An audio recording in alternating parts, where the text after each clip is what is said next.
Matei-me, mas não morri. Certamente todos que ouvirem minha narrativa vão me censurar, me acusar, não sem que eu me justifique. Já não tinha nada a perder, pois já tinha perdido tudo, até minha dignidade. Nenhum homem suporta o peso de uma censura, de uma acusação.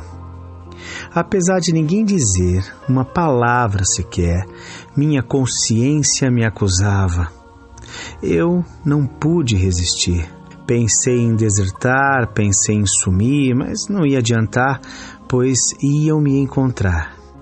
O céu, para mim, não era mais azul como na minha adolescência, nem os dias claros de minha infância. Tudo parecia nublado em minha mente.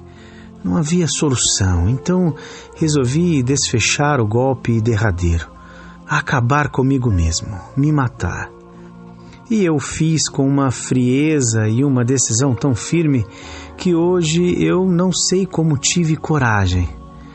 Eu não suportava a ideia de matar um animal sequer, nem que fosse para matar a fome, mas me matei. Vivia muito calado e acabrunhado. Aquela ideia não saía da minha mente, e mesmo depois de morto queria acabar comigo, mas não acabava, porque na realidade eu me matei, mas me sentia vivo. Tinha ódio de mim mesmo. Por que viver? Mas vivia. Era um sofrimento atroz, porque os ferimentos doíam e como doíam. Sangravam e sangravam.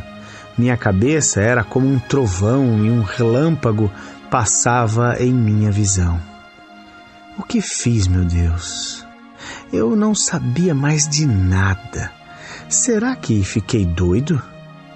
Hoje sei que sim, pois em sã consciência jamais alguém faria o que fiz. Mas acontece que eu me sentia realmente vivo e sofria porque eu não morrera.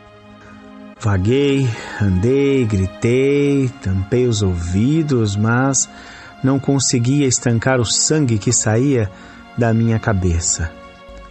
Venham me ajudar, gritei um dia depois de muito sofrimento, e uma pessoa simples, na capa de um mendigo, se aproximou e com a beira de sua veste rasgada me enrolou e me carregou. Me levou à sua choupana e disse: eu vou te ajudar, porque você fez essa ação inconsequente, levado por irmãos ignorantes e desejosos de sua queda. Você não foi bastante forte para resistir à influência deles.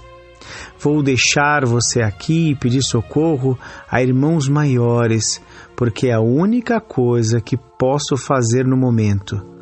Beba um pouco de água e durma. E dormi. Quanto tempo? Não sei. Acordei muito depois em um lugar amplo, numa maca, sendo conduzido por enfermeiros atenciosos que já haviam feito um curativo em minha cabeça e me levaram ao hospital. Hospital público, mas muito limpo, porém onde ficavam pessoas que, como eu, atentaram contra a vida, mas em vias de recuperação. Coisas muito tristes que não quero e não posso narrar, mas foi lá que encontrei a paz. Estou assistindo filmes de valorização da vida que me fazem ir às lágrimas e que me dão vontade de voltar atrás para recuperar o tempo que perdi. Vou ser transportado para outro lugar onde poderei ser útil, mas só quando estiver totalmente recuperado. José da Silva Filho. Psicografia recebida em 2018. Médium Catarina.